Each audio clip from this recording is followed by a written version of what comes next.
अस्सलाम वालेकुम स्टूडेंट्स, आज हम डिस्कस करेंगे ह्यूमन डाइजेस्टिव सिस्टम और ह्यूमन डाइजेस्टिव सिस्टम में हम डिस्कस करेंगे digestion in oral cavity and peristalsis. ये topic first year biology chapter number 12 से है। डाइजेस्टिव सिस्टम का इंट्रोडक्शन स्टार्ट करते हैं। डाइजेस्टिव सिस्टम एक लॉन्ग ट्यूब पे मुश्तमिल है। ट्यूब लाइक डाइजेस्टिव सिस्टम है। एक डाइजेस्टिव सिस्टम होता है सैक लाइक और एक होता है ट्यूब लाइक। सैक लाइक ऐसा डाइजेस्टिव सिस्टम जिसकी सिर्फ एक ओपनिंग होती है उसे कहते हैं सैक लाइक। ह्यूमन का जो डाइजेस्टिव सिस्टम है वो सैक लाइक नहीं है बल्कि ट्यूब लाइक है। और ये डाइजेस्टिव सिस्टम माउथ से स्टार्ट होता है और एनएस पे खत्म होता है। मेन पार्ट्स कौन कौन से हैं डाइजेस्टिव सिस्टम के? सबसे पहले ओरल और बकल कैविटी। हमारा माउथ और माउथ के अंदर जो भी स्ट्रक्चर मौजूद है, टीथ, टंग, पैलेट, नेजल ओपनिंग्स, ये तमाम ओरल कैविटी कहलाती है। ये हमारा फर्स्ट पार्ट है डाइजेस्टिव सिस्टम का। यहाँ पे आप देख सकते हैं ओरल कैविटी। ये हमारी ओरल कैविटी है जिसमें टीथ, टंग और तमाम पार्ट्स शामिल हैं। माउथ की इनर सरफेस। नेक्स्ट पार्ट है ईसोफेगस। ओरल कैविटी से एक ट्यूब स्टार्ट होती है जिसको कहते हैं ईसोफेगस। यहाँ पे आप देख सकते हैं ये ईसोफेगस है और ईसोफेगस स्टमक पे खत्म होता है। नेक्स्ट जो पार्ट है वो है स्टमक। यहाँ पे आप देख सकते हैं स्टमक। ईसोफेगस के बाद स्टमक आता है। स्टमक के बाद जो ऑर्गन आता है उसका नाम है स्मॉल इंटेस्टाइन। ये अंदर वाली साइड पे जो इनर सरफेस पे मौजूद है ट्यूब्यूल्स, ये स्मॉल इंटेस्टाइन है। और जो आउटर सरफेस पे है वो लार्ज इंटेस्टाइन है। जैसे आप यहाँ देख सकते हैं आउटर सरफेस पे जो है लार्ज इंटेस्टाइन है। डाइजेस्टिव सिस्टम ऑफ मैन मुश्तमिल होता है डाइजेस्टिव सिस्टम ओरल कैविटी पे, इसोफेगस पे, स्टमक पे, स्मॉल इंटेस्टाइन पे, लार्ज इंटेस्टाइन पे और रेक्टम पे ये खत्म होता है। यहाँ पे आप अगेन देख सकते हैं ओरल कैविटी है, इसोफेगस है, स्टमक है, small intestine, large intestine and rectum. Glands.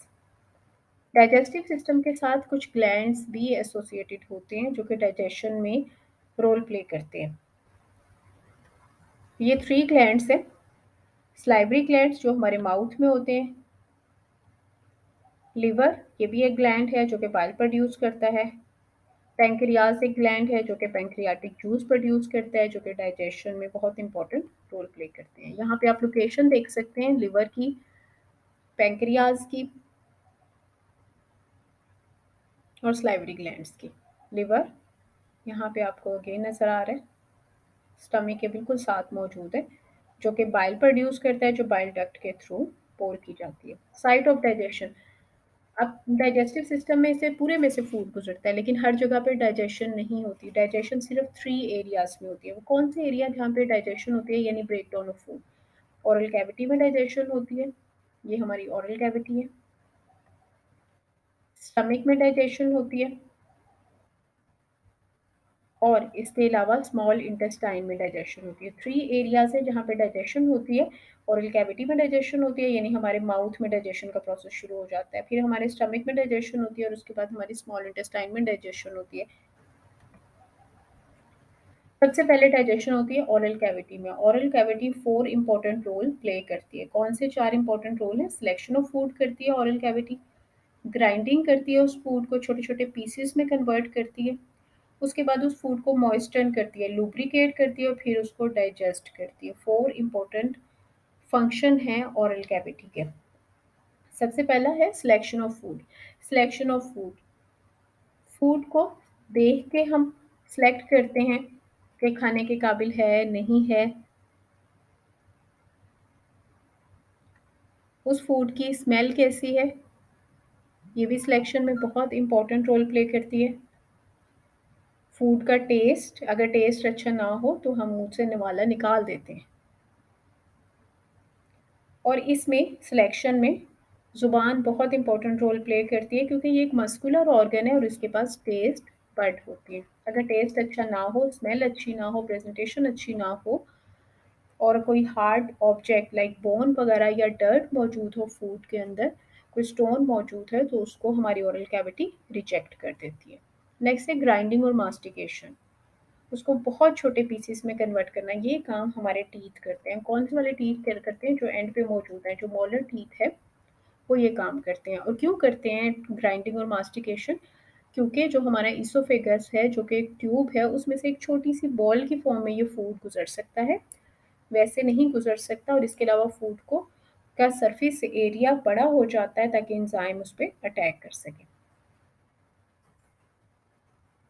Lubrication and digestion, उसके बाद लुब्रिकेशन और डाइजेशन होती है। ये लुब्रिकेशन और डाइजेशन कौन करता है? ये स्लाइवरी ग्लैंड्स करते हैं। 3 पेयर्स हैं स्लाइवरी ग्लैंड्स के। सबसे पहला जो पेयर है उसका नाम है सबलिंगुअल। सबलिंगुअल टंग को कहते हैं, टंग के नीचे यानी जुबान के नीचे मौजूद होता है। उसके बाद है सबमैंडिबुलर, इसको सबमैक्सिलरी भी कहते हैं, ये जाज के पीछे मौजूद होता है। और उसके बाद है पैरोटिड, ये हमारे इन फ्रंट ऑफ ईयर्स मौजूद है, कान के सामने मौजूद है। ये हमारी ओरल कैविटी में 3 स्लाइवरी ग्लैंड्स होते हैं। ये जो स्लाइवरी ग्लैंड है, ये स्लाइवा प्रोड्यूस करते हैं। स्लाइवा के अंदर क्या क्या होता है? स्लाइवा के अंदर वाटर और म्यूकस होता है, सोडियम बाइकार्बोनेट होता है, अमाइलेज और टाइलिन होता है। अब इन तीनों का फंक्शन क्या है? जो वाटर और म्यूकस है, ये दोनों मिलकर एक स्लाइमी लिक्विड बनाते हैं, जो कि मॉइस्चर करते हैं, फूड को लुब्रिकेट करते हैं ताकि उसको आसानी से च्यू किया जा सके और एसोफेगस की तरफ भेजा जा सके। सोडियम बाइकार्बोनेट और कुछ इसी तरह के कुछ और सॉल्ट भी हैं जो पीएच को स्टेबलाइज करते हैं। जब सलाइवा प्रोड्यूस होता है तो उसकी पीएच 8 होती है, लेकिन फिर क्विकली वो कार्बन डाइऑक्साइड लॉस करता है और उसकी पीएच 6 हो जाती है। नेक्स्ट है अमाइलेज और टाइलिन। टाइलिन एक कार्बोहाइड्रेट डाइजेस्टिंग एंजाइम है। ये एक ऐसा एंजाइम है जो कार्बोहाइड्रेट को डाइजेस्ट करता है। ये क्या करता है? ये स्टार्च को ग्लाइकोजन और माल्टोज में कन्वर्ट करता है, यानी हमारे माउथ में ही जो स्टार्च है, स्टार्च क्या होता है? स्टार्च कार्बोहाइड्रेट की एक स्टोर फॉर्म है। प्लांट्स के अंदर जो एक्स्ट्रा फूड होता है वो कार्बोहाइड्रेट की फॉर्म में स्टोर हो जाता है, लाइक पोटैटो स्टार्च की एक एग्जाम्पल है। तो जो भी हम फूड खाते हैं जिसमें स्टार्च मौजूद है, उसकी हमारे माउथ में यानी ओरल कैविटी में ब्रेक डाउन हो जाती है टाइलिन की मदद से। ये स्टार्च को ग्लाइकोजन में कन्वर्ट करता है और माल्टोज में कन्वर्ट करता है, टाइलिन एंजाइम। उसके बाद स्वॉल्विंग हो जाती है। अब फूड सेलेक्ट भी हो गया, उसके बाद उसकी डाइजेशन, उसकी ब्रेकडाउन भी हो गई, मास्टिकेशन भी हो गई और लुब्रिकेशन भी हो गया। अब उसको स्वॉलो करना है, निकलना है, उसको इसोफेगस की तरफ भेजना है और वहां से फिर आगे मूव करवाना है स्टमक की तरफ। तो जो स्वॉल्विंग का प्रोसेस है ना, इसमें फूड अब सॉफ्ट हो गया, एक छोटी सी बॉल में कन्वर्ट हो गया जिसका नाम है बॉलस। अब बॉलस ने गुजरना है इसोफेगस में। इसोफेगस के बिल्कुल साथ हमारा विंड पाइप मौजूद है जिसका नाम है ग्लोटस। ग्लोटस के ऊपर एक फ्लैप मौजूद है जो कि बंद हो जाता है, जो हॉरिजॉन्टल हो जाता है तो विंड पाइप हमारा बंद हो जाता है। उस फ्लैप का नाम है एपिग्लोटस। अब क्या होता है कि जैसे ही फूड आता है यानी बॉलस आता है, तो ये जो एपिग्लोटस है, ये मसल्स के थ्रू कंट्रोल किया जा रहा होता है, इसको इसको साथ ही नर्व इम्पल्स के थ्रू कंट्रोल किया जा रहा होता है। तो एपिग्लोटस हॉरिजॉन्टल हो जाता है जिसकी वजह से ग्लोटस क्लोज हो जाता है। कौन से मेन इवेंट होते हैं? सबसे पहले तो ये स्वॉल्विंग के लिए क्या चाहिए कि जो फूड है वो उसको माउथ की बैक साइड पे यानी एसोफेगस की तरफ पुश करती है। जुबान जुबान इसमें इंपॉर्टेंट रोल प्ले करती है। वो दूसरा काम ये करती है कि टंग नेजल कैविटी को क्लोज कर देती है कि कहीं नाक की तरफ ना खाना चला जाए।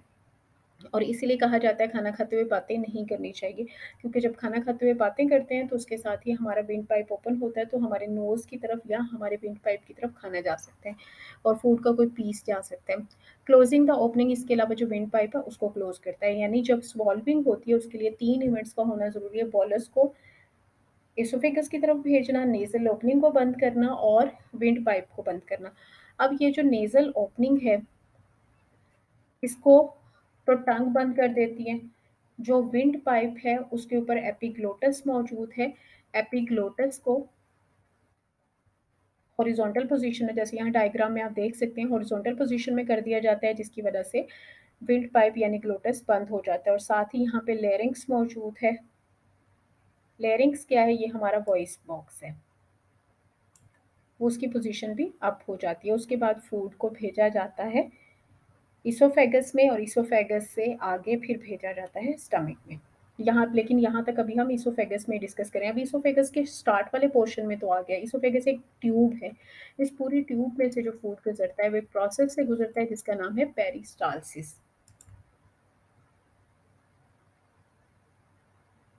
पेरिस्टालसिस क्या है?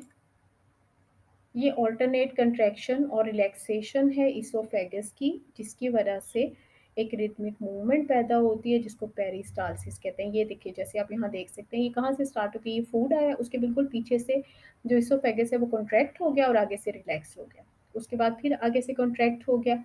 जब फूड इसको टच करेगा तो ये पोर्शन रिलैक्स हो जाएगा और पीछे वाला पोर्शन कंट्रैक्ट हो जाएगा। इस तरह से फूड आगे मूव करता जाएगा, यहाँ मूव कर गया, फिर यहाँ मूव कर गया। ये जो ऑल्टरनेट कंट्रैक्शन और रिलैक्सेशन है, ये जो एक पूरी वेव प्रोड्यूस हो रही है जिसके थ्रू फूड स्टमक तक पहुँच रहा है, इसको कहते हैं पेरिस्टालसिस।